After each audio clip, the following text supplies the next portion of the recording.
his red eyes glinting at people from the corner. But, he was actually a pretty nice boar. He wanted he wanted good for people, as opposed to Gild the dragon that kept saying, "Can I kill these people? Can I? Can I?"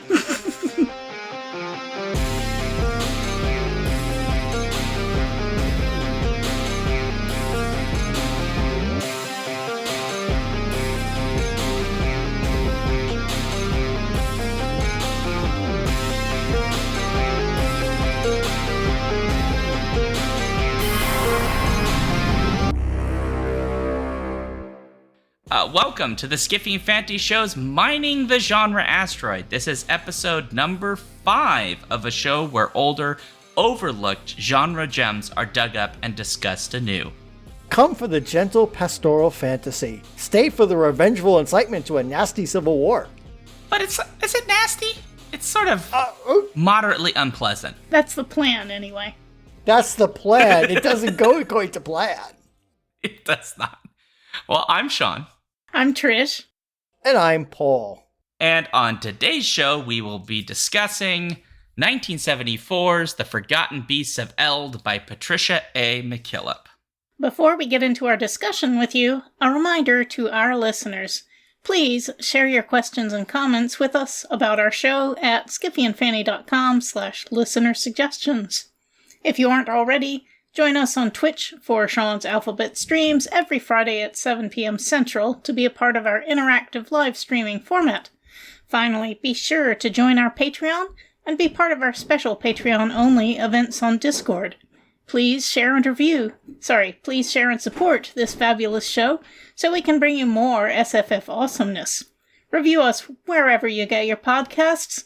Word of mouth is a big deal for fan-run podcasts, and we need your help to find new ears for our ridiculous show. Paul, you have been elected by somebody who wasn't me to do the summary of The Forgotten Beasts of Eld. And so if you wouldn't mind, what is a relatively quick summary of this book? I feel honored to do the tagline and the summary, so here we go. So, in a world, in a fantasy kingdom, a wizard dies, leaving his 16-year-old daughter, Sybil, in charge of his magic and the menagerie of the titular beasts. She's happy to live alone with her mountain animals on the lonely mountain until a baby is literally brought to her doorstep. Turns out the baby is the son of the local embattled king. Baby grows up, gets curious about his father. Father gets nervous about Sybil as a wizard and seeks to control her with the aid of another wizard, Mithrin. That goes badly. And Sybil seeks revenge against King Dreed and makes a mess of things in the process with a terrible civil war. And also, there's also a slow burn romance between Sybil and one of Dreed's rivals. It's a romance. There's lots of things going on in this book. There's a lot going on. Yep. Well, great. I think that covered the bulk, yeah? Mm-hmm. So where do we want to start, y'all? I was surprised at how hard this book went. I've read several other of McKillip's books, namely the Riddle Master of Head trilogy, which ends with Harpist in the Wind. And certainly a lot of interesting stuff goes on in that, but I don't remember being horrified at things about to happen and engrossed in the revenge tale that this turned into. This had some really tough themes in it. Obviously, the primary thing that horrified me was the attempted mind control and subjugation of Sybil, but it doesn't ever really quite address the fact that she is mind controlling the beasts during most of the book.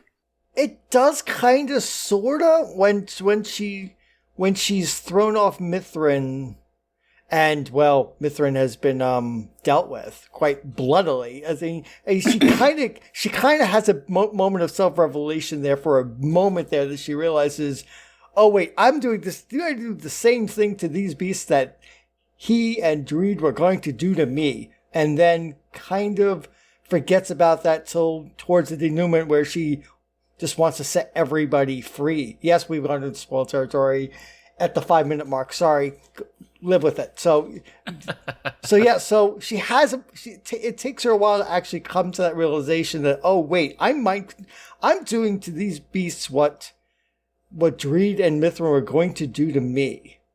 But it takes a while for her to actually, act on that. But she has to have her revenge first. Before we... The thing it's not quite the same. And I think there's a bit of an equivocation going on. Because the one image that sits in my mind as you're saying this was Gild, the dragon that they have. When she brings Gild to her lover's home, we'll just leave it at that. We'll probably get to the specifics later. She basically asks him if he would like to do it. And she doesn't necessarily do that for every single character. Oh, to move to the other place. Yeah, that there's some degree of consent there. It's more murky, and maybe some of that is because they're technically sentient magical creatures, but they're also animals, and so maybe the story doesn't go quite as aggressive with them as it feels more insidious, or sinister when Dreed does it. When he's doing it, it feels much more like a violation. It absolutely is, and I want to get more into that. Sure. So, Dreed meets her as a consequence of her allowing the baby that grew up into, a 16-year-old or whatever, and wanting to meet his father. So she, the father comes to her tower and... but he doesn't just come to her. She summons him. She uses her magic to get him to go there, which is interesting. From the get-go, she might be only the daughter of the Great Wizard, because except for the one creature, the Blamoir, all the others were bound by her father. But when push comes to shove, she's a very dangerous wizard. She basically gets Dreed to come to the mountain with her magic. Right. She moves him like a chess piece, and he both fears her and sort of falls in love with her. But because he had a marriage go bad before, he's absolutely determined to control her. Well, first of all, he asks her to come be his wife, and she says, "No, I like it here on my lonely place." And that's when he decides to get another wizard to erase the part of her mind that was objecting to leaving and living with the King Dread. And so, it's the worst kind of violation, because the plan, Dread's plan, or Dreed's plan, was to have the rival wizard, erase the part of her mind that would have objected, and so she would have been a smiling, subservient wife for the rest of her life. Even though, by this point, Dread knew that she was in love with someone else, even though she said, "Look, just don't erase this part of my mind, and I promise I'll come and marry you anyway." He was just absolutely determined to totally control her and have her under his thumb. It's really, it was a horrific thing. I totally understand why she wanted horrible revenge upon him for trying, not just threatening, but actually absolutely trying to carry out that horrible plan. Yes. Yeah, because the level of violation there is to take all aspects of her free will. Yeah. Remove her consent entirely. Yeah, and in contrast to Corin of Searle, who is the first suitor of the story, if you will, who is telling her, I love you and I like you and all of these things, but he asks her to do things, but she says no, and he's like, "Please," and she says no, and then he's like, okay. There's multiple points when she basically rejects him, and he says, "That's okay," and there's a moment in there, too, where he says... something to the effect of, even though she said no to him, "You're still gonna come if I call for you, and I need your help." And he's like, "Yes." And she's like, "Why?" And he's like, I don't know, but I just will. And that's it. And so there is a more of a selfless component to Corin, that there's a very clear contrast being made between the two characters, or arguably three, because Mithrin also tries to manipulate her as well. It's very alarming, the number of men who are just trying to control this woman who just wants to live on her mountain with the animals and like talk to the magic lion and help the dragon get his treasure and these very fantasy fairy tale things. Yeah. I mean that's why it's so my tagline. It starts off as nice and pastoral. She lives on this mountain with these creatures. She's having a good life, and then a guy and a baby show up on the doorstep, and that ruins everything forever. Well, I wouldn't say it ruins everything forever. It certainly changes everything forever.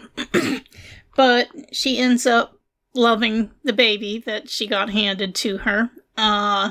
And she does end up, another spoiler, loving Corin in her own way, which is not quite as open-hearted and generous and selfless as Corin's way of loving her, but she does love him. I mean, she's described as an ice queen. She's got ivory hair. I mean, we're playing with lots of fairy tale tropes, but this is Patricia McKillip, and we shouldn't be surprised, even if this is her first book. She loves to play with this stuff. She sticks it into everything.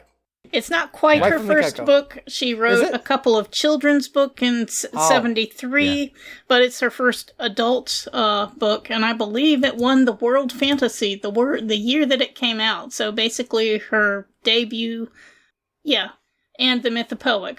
And so her debut adult novel in 1974 won 2 major awards, and she kept writing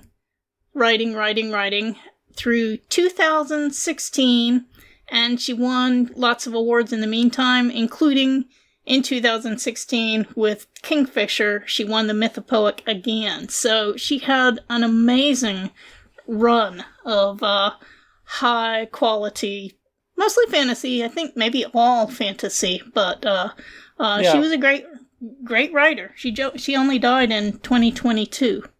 Yeah, she had something to note about this book is you mentioned that she'd written for younger audiences. This book was not picked up by adult editors. It was picked up by her children's editor, who wanted a book to bridge the gap of the sort of teen to adults women gap, which kind of makes sense for this book, even though I think you wouldn't assume that it was how it got published or what its intended publishing structure was, because it is, I think, more in line with what we would think of as fairy tale influenced adult fantasy. Yeah, and this is certainly a book that could be read by children and certainly be by YA readers. There's I've reviewed a couple of things for Skiffy and Fanty blog lately that have child protagonists that I definitely say children should not read this book. Oh God, yes, indeed. But this book, I'd be comfortable handing this to pretty much anybody. Yeah, I think a younger audience could probably read this because it's not terribly explicit in the ways that certain elements are discussed. There is a common question in Configuration Queen has this, which is why so many men trying to control this woman? Is it desire of beauty, power? I'll just mention that Mithrin, I think, is power-oriented because he specifically says he did love a woman that he thought was beautiful, and then something happened to that relationship, and that's not his interest in her. But I'll let other people talk about maybe some of the other men that want to control her. I guess it's mostly Dreed. Well, I think for Dreed, it's both. He's scared by her power, and then he wants to use it to beat the rival kingdoms, but also he talks about, I think he actually says, well, he certainly says he wants her and that she's beautiful. I don't remember if he actually uses the word love. Paul, do you remember?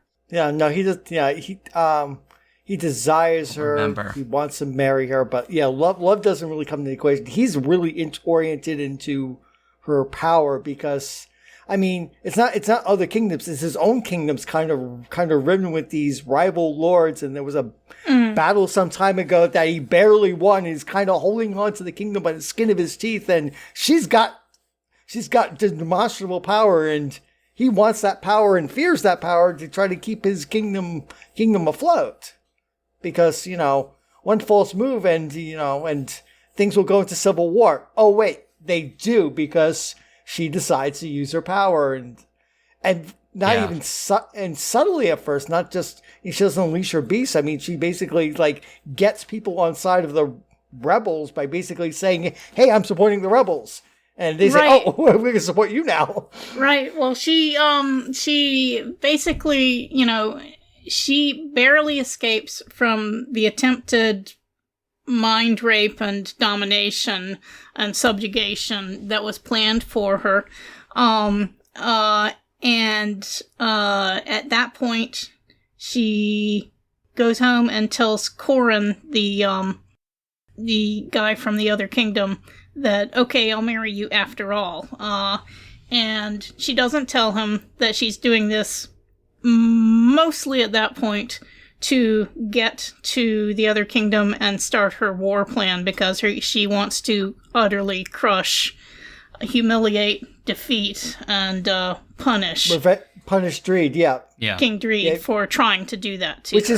Which is a little unfair to poor Corin, who thinks that, hey, he finally is going to get this woman to marry him and have young wizardlings, because he's really interested in a family. Because he says the word wizardling several times. He wants a nice big family. Well, he comes from a nice big family. Right, so he says he feels that he should have one too. It's like, and this woman, and he's even willing to set stuff aside for the animals and stuff, but she has this plan to basically, destroy Dreed, and poor Corin is kind of used for a good long while in that regard, until she finally realizes she really actually loves him.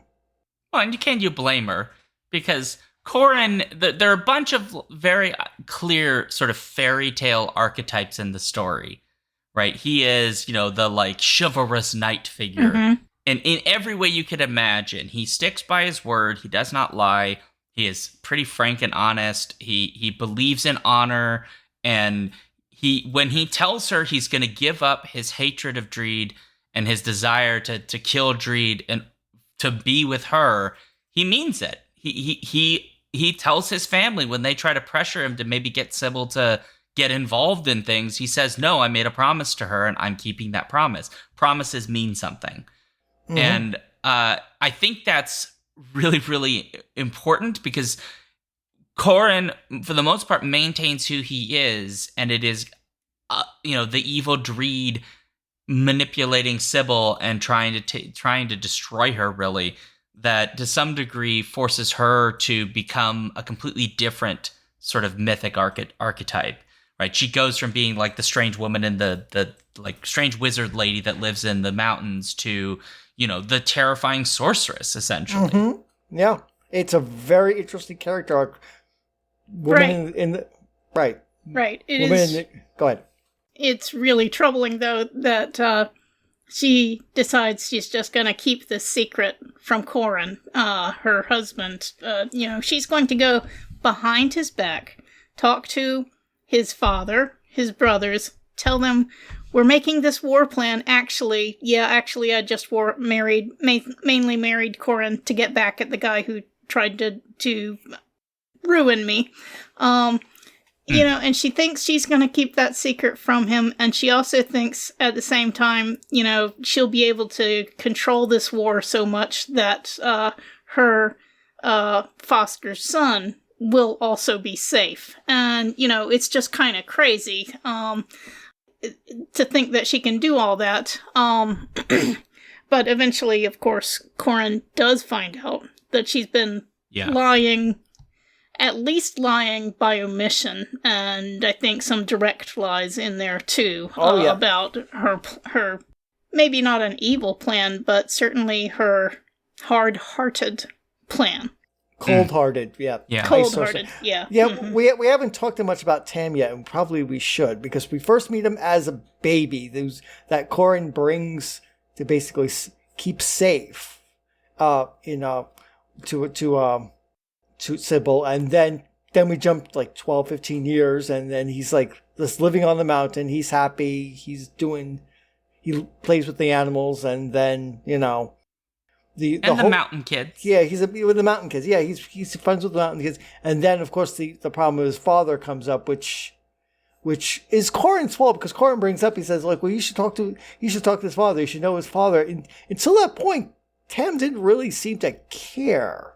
It's like, no. He had his mom, he had his foster mother, and that was it. And Corin, God bless him, I guess he's apparently like good heart, kind of puts that seed in that, yes, he should know his father, and then that leads Sybil to summon Dreed, and then things take the turn from there. So had Corin not come back, I mean, Tam would live life happily, on the mountain, but that was never going to happen as the son of a king. Yeah. That was just that he was destined, sadly, not to stay a mountain kid, no matter how much the reality wants otherwise. He's a political pawn and used by everybody. Yes, I think he does love his father. I mean, that makes it clear at some point that he feels really bad when Sybil's really putting the screws to Dreed. I think he loves his foster mother. I think he likes Corin, but yeah, he gets pushed back and forth like a poor chess piece, to use the chess metaphor again, by all sides. He it's not crazy that he loves his father, because his father, he's the apple of his father's eye once he actually gets to meet his father, and he gets to do all kinds of exciting things like go hunting and have lots of people paying attention to him. Whereas Sybil, a lot of the time, she's just off in one of her reveries, searching mentally for the lyrolin, the beautiful white bird that she would like to add to her collection. She's a little bit of an obsession there. But we'll talk about that ending probably at some point about that. Yeah, but anyway, I think it's quite reasonable for Tamlorn to be really excited and, to love his father back. He doesn't realize what a horrible person Dreed is because she doesn't tell him. But there's the question. What made Dreed horrible, and when did he turn? I mean, at the beginning, I got the sense of an embattled king in over his head.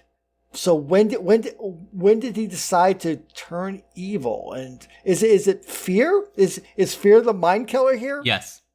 Fear of Sybil. I think the answer he tells us when when he goes to meet with Mithrin and Sybil.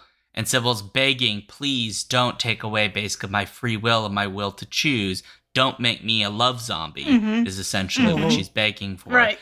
And he basically says, I can't trust you because the last woman I loved betrayed me to be with another man.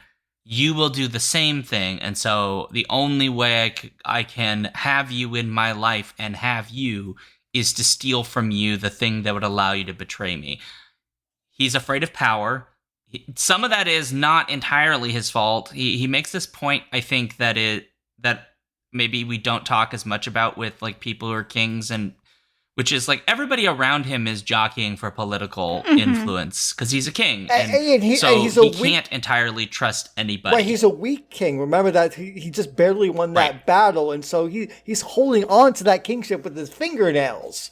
Right, which of course does not at all justify his attempt to rob Sybil of her power and her agency. Yeah, he's bad. To be clear, he's very, very bad, but, bad people don't just magically become bad the next day for no reason. I guess what we're getting at. Something twisted. He got a taste of the thing he probably offers other people by being in a position of power. And instead of dealing with it like a grown-ass man, he snaps and takes it out on everybody else. Right. And in this case, Sybil. And to some degree, Sybil has the same thing, right? She experiences this very traumatic thing, and she goes on the rampage to destroy him, not quite paying attention to the fact that there is no way this fight that she's brewing is going to end nice. Right. Lots and lots and lots of Searle's people are going to die. Lots and lots of people, probably innocent people on Dreed's side, are going to die because it's a civil war with people showing up in battlefields and killing each other with blades. So it's just I think we're more sympathetic, understandably, to Sybil's reasons for why she's doing what her doing, even if it's maybe not just exactly justified what she's doing. Just to summarize that, having a reason is not the same thing as having justification. Yeah. Yes. Yeah. But it's not, it's like, at least there's a logical reason that we can understand, even if it's not justified at all. Yeah. Right. I mean, I think with Dreed, like, his inability to have any control in his life is part of why he wants to have control over everything, and you just can't do that. And Sybil, to her credit, for almost all of the story, really doesn't want the power games. She's not interested. She doesn't care about the conflict between Dreed and Searle. Like, she's not interested. She just wants her mountain kingdom to hang out with the animals and learn about stuff and, probably put flowers in her hair and dance in the street. That's what she wants to do. And every time Corin or anyone else shows up and is like, hey, there's this other stuff that's going on, she's like, yeah, I'm good. I'm fine. We'll just hang out here. It's all good. Even Corin basically has to beg her to take Tamlord at the beginning of the book by being like, please take this kid because I have to go to war because they killed my bro. And she's just like, fine, I'll do it. My God, but what if I don't love this kid? Well, she says. That's what she says. Yeah, spoiler, she does. 5 seconds later, she's calling him my Tam. Right. Okay. Right. I do want to point out, though, that there's another occasionally significant character in this book, which is she doesn't just get the baby handed to her with no help at all. Corin says, hey, I met this witchy woman down the side of the mountain who may be able to help you. And it's basically an herbalist and an old wise woman who provides lots of helpful advice to Sybil. Should we spoil about her? Sure. I mean, sorry. We've been doing significant spoilers. Yeah, it turns out late in the book we find out that's actually Sybil's mother, or is mother in spirit. I interpret it as mother because she's really distraught about the whole thing. And when Sybil goes on a roaring rampage, I took it as literal. Maybe I'm wrong. Maybe it's metaphorical, but I thought it was a metaphorical mother. Because we don't otherwise know who her mother is. We don't get introduced. It's just like she's introduced. She's introduced the 16-year-old daughter of the wizard of the mountain. I thought Malga was actually the mother. I could be wrong. I might have two surface of reading, but yes, she's important to. Hey, yes, she as long as she gets onions, she'll help take care of Tam. She's very easy to please. I just want some onions and a turnip, and which I'll make stew. Which kind of goes to my whole idea that this is actually her mother, and just not admitting it. At the very least, very clearly a mother figure in the story. Very clearly a mother figure, a sort of a counselor, and give advice, especially when Sybil goes off the rails. Stop that! Stop it! You're doing bad things. Could we? So Stephen a little while ago was like, "Oh, did you all remember all the beasts? Could we talk about some of the beasts?" We could talk about. Because there are quite a few. We could talk about the beasts. Sure. We have the black swan. Who's your favorite? My favorite. I want to say the Blamor for spoilery reasons, but I'm a fan of Guild. Dragon. Dragon just really kind of loves treasure. Sybil really just wants something to get treasure. She eventually spends some of Guild's money, to do things. I mean, Terra's also good because Terra's like I'm just gonna be loyally do what you tell me to do. If you want me to just go and protect Tam in the sea, that's what I'm going to do. So I kind of admire Terra Falcon is kind of very much the most heroic of the beasts. I'm just going to protect this kid no matter what, and does it. Yeah. What about you, Sean? What about you, Trish? I agree that Guild is fun. because he's a dragon and he gets to be a thing you have to figure out how to reason with, and that is not an easy task to do because dragons operate on different time scales than the rest of us. But I liked the various cats probably the most. Jules would be one of them. I found in the book where Melga actually says it. Oh, my feet. I am Melga, Sybil's mother. She says it directly. On page 36 of my ebook, it says, Ogum called to him the oldest daughter of the Lord Horst of Hilt as she rode one day too close to the mountain. She was a frail, beautiful child woman, frightened of the silence and the strange, gorgeous animals, blah, blah, blah. She bore him one child and died. The child, unaccountably, was a girl. Okay. There's a Oh, okay. Then later on she says, I'm the only mother she ever had. Well, hold on. Yeah, okay. So it's not literal. Hold on, Paul. Just remember that this may not be a reliable story. It is a fairy tale. Mm. That's also true. It's like having the witch as a mother. Mm-hmm. Yeah. So the unreliable narrations. I mean, Sybil doesn't even know her own heart half the time. So that's good. That's a good point. Mm-hmm. I mean, Jules Lyon basically speaks in riddles for most of this, so I'm not entirely sure anyone's interpreted what he said correctly ever. Oh, so I wanted to bring that up for a second. Yeah, because you've both read other books by McKillip. Mm-hmm. I haven't. You've read the Riddle Master of Head, right? I've read the trilogy. I'm wondering if this is set in the back history of it.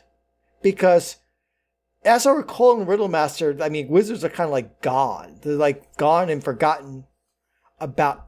But in Riddle Master, the lord of each realm has a magical power that lets him kind of know what's happening with each person in it. It's kind of like a force master, the force flowing through his realm, and he knows it. And I don't get any hint of that here in this. Kings are just kings, and wizards can't call to creatures, but it's not like they feel a magical connection to every creature in the land. That's true. But in the Sirin the Boar says at one point, the Riddle Master himself lost the key to his own riddles one day, and I perked up, I was like, what? Riddle Master? Yeah. What? Really? Yeah, that's a good point. It did mention the Riddle Master. I wondered if that was a reference. Maybe this is later than those books. Maybe. I don't know. Maybe. Yeah, so I got excited. Like, is this in that cinematic universe? I never realized this all the time. This is a secret fourth book that I only read now? Well, if so, it's in no way mentioned anywhere in the wiki, so... Because I was genuinely curious about, this is one place you can go to find out about awards, and it's not a thing that's mentioned. I wish I had read this years ago and come up with that so I could actually have asked McKillip that question. Because that would have been good. Because she used to come to 4th Street Fantasy. Her and her husband. Yeah. Neat. So I met her, but I never read this book. I never could have asked that question. So... sadly and tragically. Well, I thought that Sirin the Boar was really great because... yeah, he's fun. He spoke truth to power, He was not afraid or, he had no problem telling Sybil that, well, in his elliptical, riddling way, that she was laying traps for herself to step into. He gave her warnings, lots of warnings about... you're setting yourself up for disaster here. And the people you claim you care about also. So, just the, his red eyes glinting at people from the corner. But, he was actually a pretty nice boar. He wanted good for people. As opposed to Gild the Dragon that kept saying, can I kill these people? Can I? Well, but he does ask. He does ask, but I mean, he's a little over-eager, but yes. It's like he recognizes he's not supposed to, but also maybe doesn't like, it's almost there's a element of self-awareness that, like, he knows that sometimes you're not supposed to kill people, but he doesn't quite understand when you're not supposed to. And so he asks because he doesn't want Sybil to be mad at him because he's just happy, like, slumbering in his little cave. And eventually when he has his treasure again, slumbering with his treasure, he's in his happy place. This is why I like Guild so much. He's so much fun because he is this dragon who just weirdly defers to this tiny woman, and it was willing to ask the really tough questions, like, is this one that I can eat? Like, want to know these questions. And he's never terribly disappointed, which I also found really interesting because you would think a dragon would be disappointed about not getting to eat. But not so much. And he doesn't kill Corin, by the way. Yeah, I mean, he does rough him up, but he doesn't kill Corin. Right. He doesn't kill Corin. Corin does go which through I think is good. A bit with the... Guild doesn't always listen when he's told, wait.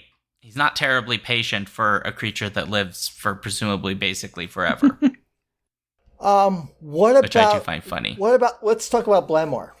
Because Blamor is the only creature that Sybil herself summons. All the others she inherits. But Blamor comes, is like, I've been called. Like, Sybil's like, really, what? I'm a creature of the night and you called me and I'm going to hang around. And it's like, okay. Right, well, she kind of feels Blamor sidling around in the shadows before she calls him. She feels like there's something going on here. There's someone hanging out in the shadows. I've got to find out who this person is who is sneaking around and being close to me. And she eventually finds a name in a book and summons him and almost perishes in that encounter, but doesn't quite. She figures some things out, and also he just doesn't kill her. But I thought it was really interesting that here comes another book spoiler.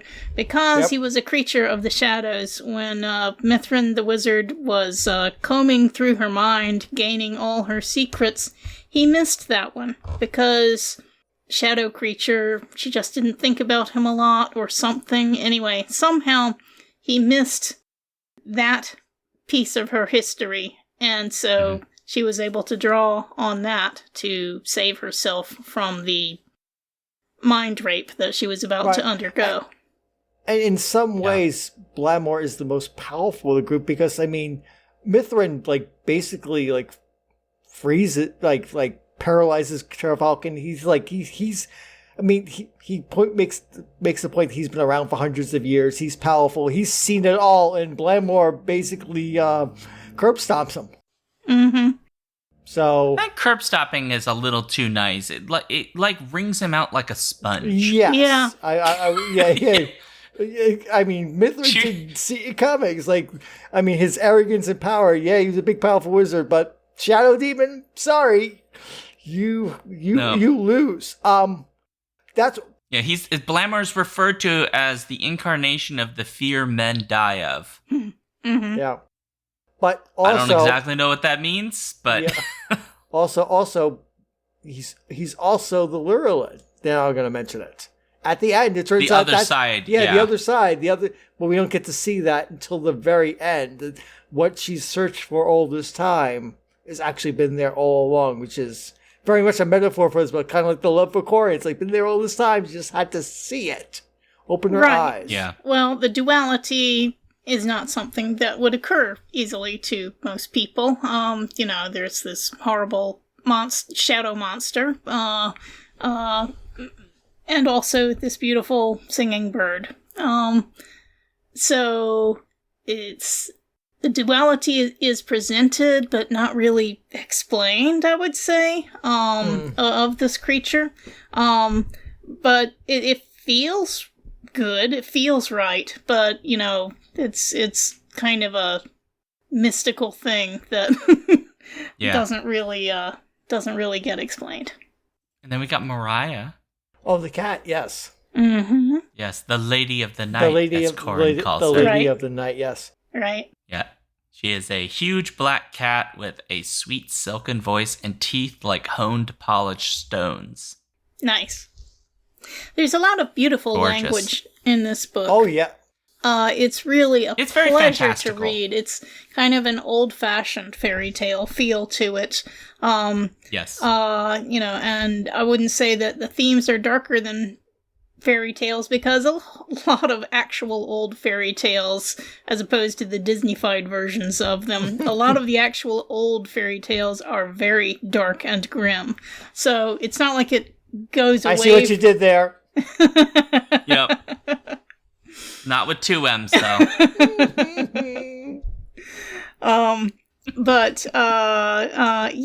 It's a beautiful, lush, and occasional lyrical book that's, was just really easy to sink into. It's a pleasure to read the language of the book as well as the plot elements. Yeah, I did the flip between Kindle and listening, so I got both ends of that. And yeah, it's really good audiobook. Yeah. It's really good reading book. Mm-hmm. I'm not sure which I prefer. I'd have to think about that. It's hard. I think it's... I did both as well. I've been doing a lot more of that because it kind of forces me to read more when I'm tired, because I can read along while I'm listening. I feel like the reading... because so much of it is almost, like you say, almost lyrical, having it read kind of enhances those lyrical aspects to it, because there's those natural pauses in the sentences and those kinds of things. And that's something I really liked about the audiobook, is the descriptions felt even grander because of that, that sing-songy quality to the writing. That I really enjoyed, I think, the most. I also just say I love a book that doesn't just bloat itself out and make itself 500 pages long. 1974. Because yes, I know it's 1974. Yeah. So, but I appreciate to great degrees. This is in this edition is like 210 pages or something, and it doesn't feel like it's rushed. And it doesn't ever feel like it drags. It almost feels like every sequence of the story has a very explicit function and purpose, and it fulfills its purpose, and then we get to the next sort of piece in the set. And I really did like that about the book. Some of that is, I think, just helped by it is like a fairy tale being sort of rewritten in novel form, and so there's so much that fairy tale components to the types of stories and the characters that are being told and the archetypes and so on. And so it kind of makes sense you wouldn't make, a 5,000 page novel out of those kinds of elements, because I don't think, I think that stretches them too thin. And in this, it just feels very tightly paced. And I like that quite a bit. Yeah. Yeah, we didn't spend the years with Tam Lorne growing up. We kind of telescoped that, and we didn't really need to see, 200 pages about him wandering on the mountainside. I mean, today, a writer would probably do that. Right, they'd have, like, Tamlin as a perspective. Yeah. Which could be interesting, because especially, well, I'll be honest, Tamlin, like little baby like little tiny Tamlin before he goes off and hangs out with his dad, honestly, not that interesting a character. But, like, when he goes off and is the naive kid in...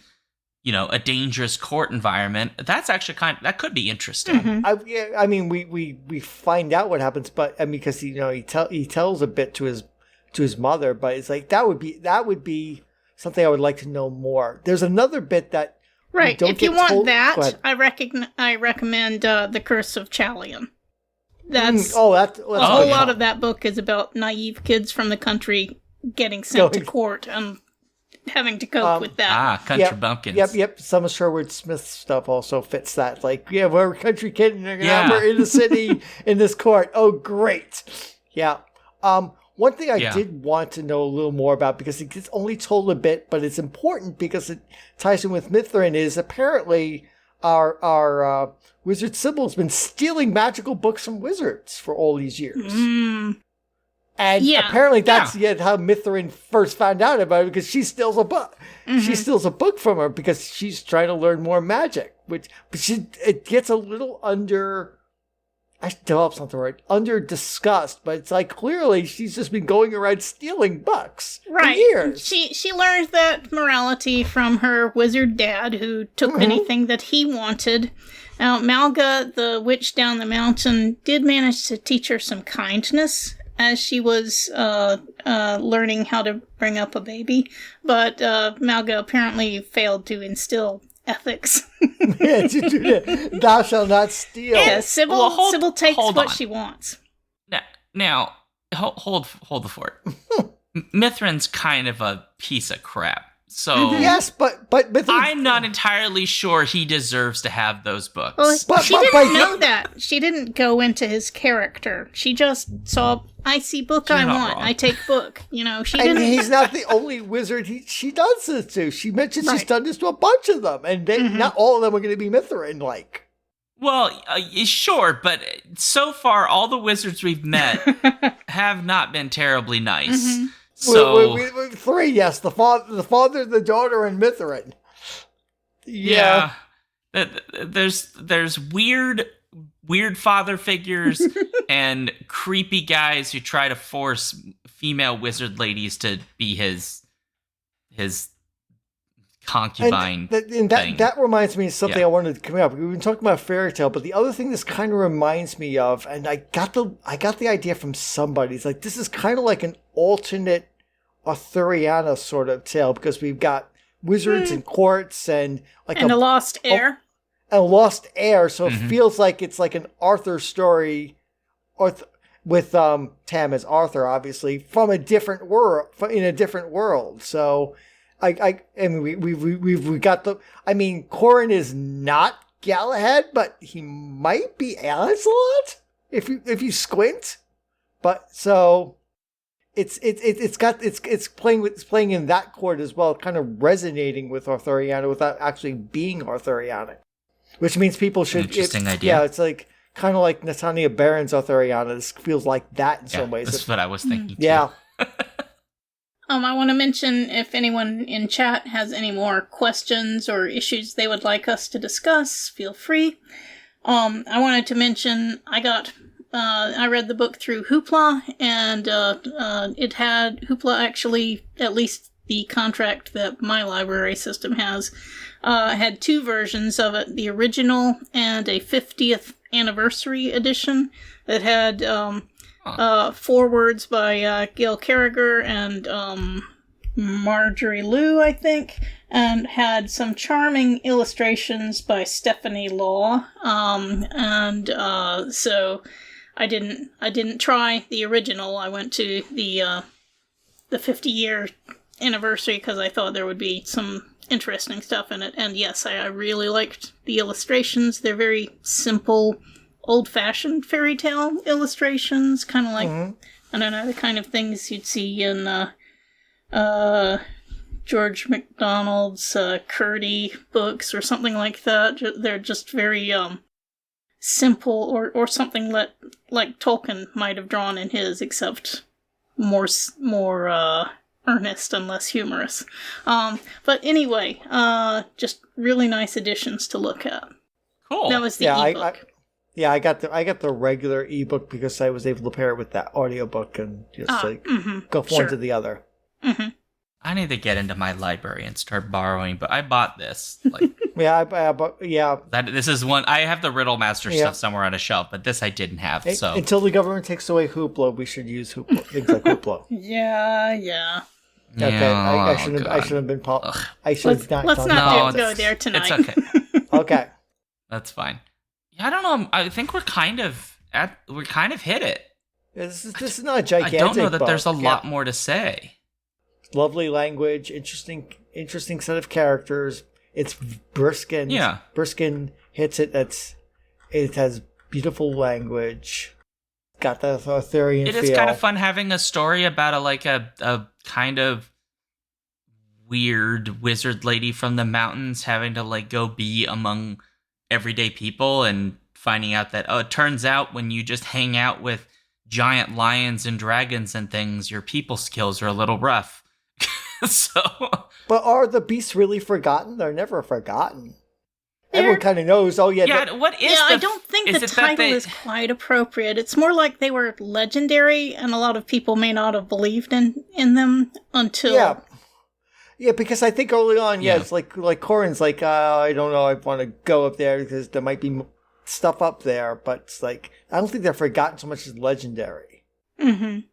But because there's some implication that maybe the cultures of the world have semi-forgotten them, but maybe that's what it's getting at. But I don't know. They're not as forgotten as I think the title would suggest. No, I was expecting something more forgotten, but no, our Sybil wants to stay away from the world, but the world will not let her stay away. Yeah, she's kind of forced out of it. Everybody's forced out of where they think they're supposed to be. Tam is forced into a position of kingship. Corin is forced to stop his vendetta against Reed. Oh, he's not forced. He chooses. Well, yes. He chooses. Yeah, but in order to get what he wants, he's kind of... Yeah, that's not the same thing as being forced, though. Making a choice is not the same thing as... Yeah. Yeah, but it's almost like a forced move in chess. It's like, you forced me, not really forced. It's like, he's kind of he pushes himself along the chessboard to make that choice. But to get what he really wants. I think that's... Yeah, I think I agree that there is... I don't want to use the word manipulation because I think that's still too strong a word. There is gentle coercion to get him to give up this vendetta, but that coercion comes from a place of love. She states what she wants, and if he wants to walk away from that, that's okay. I don't. It's not really stating it's a choice. Your boundaries is not coercing someone. Okay. Her boundary is she doesn't want to be in love with someone who is focused on vendetta, which is ironic given what she does later, but that was her condition.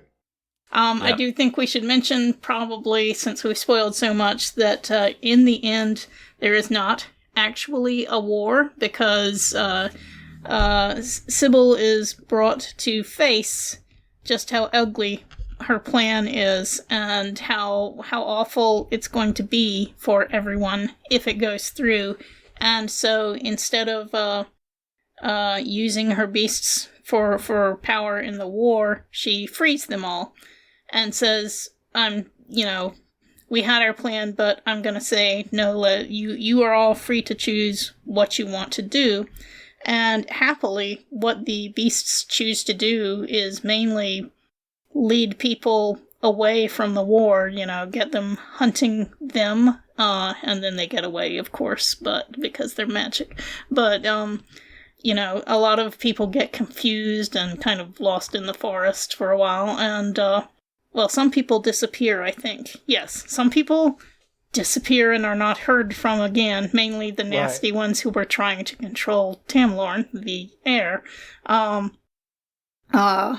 also, the people from the other kingdom get led astray and end up... So it ended up actually being quite a happy ending for most people, because there's the war is avoided, people go back to living peacefully and happily, and it's a very happy ending as fairy tales go. Yeah. Well, I think we should call it.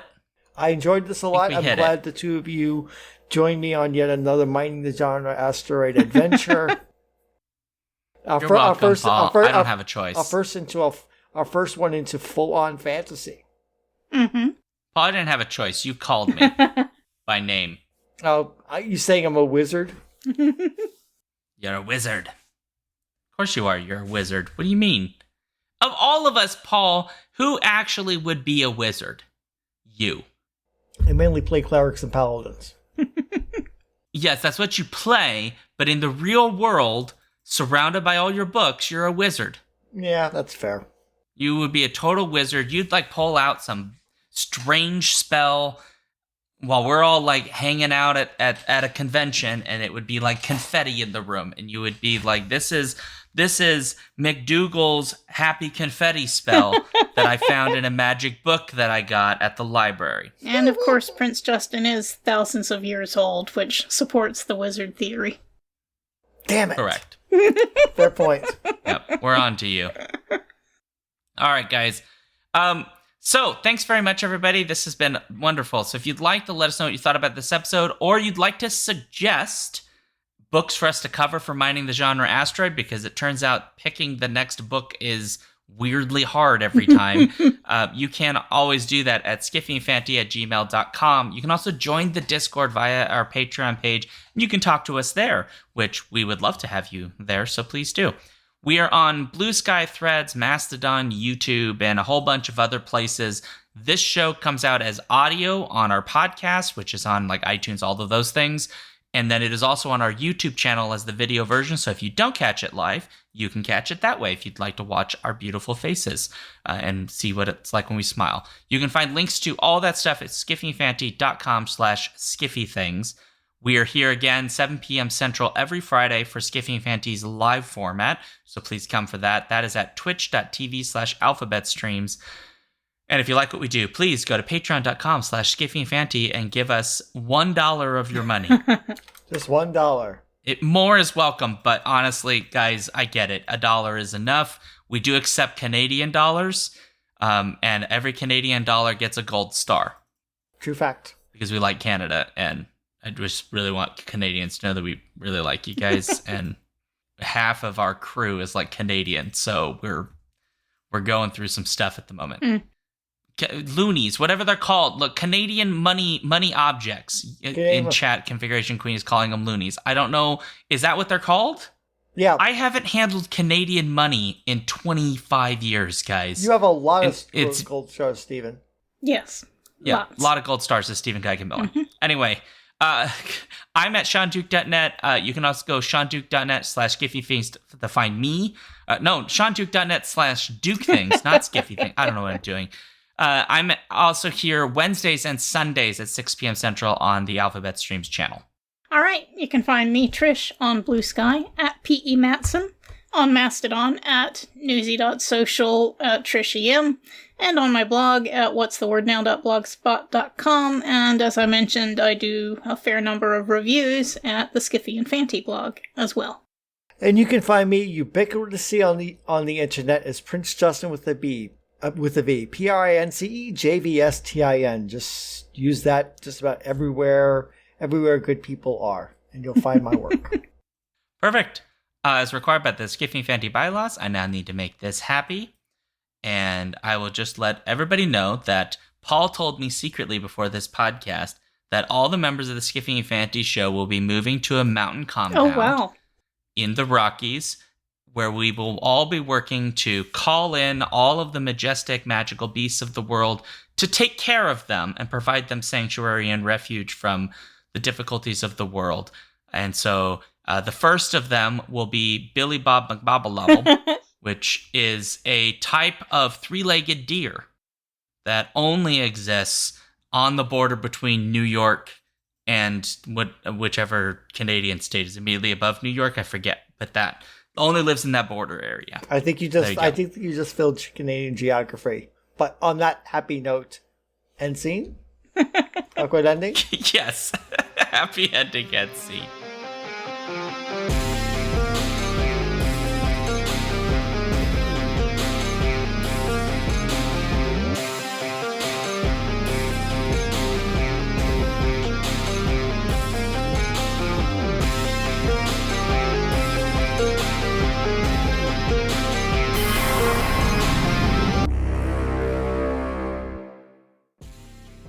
If you want to support this show, you can go to patreon.com/skiffyandfanty or skiffyandfanty.com, our website, where you can get access to all of our fancy things. Our music comes from Holy Mole. You can support him and his work at patreon.com/holymole. Thank you for listening.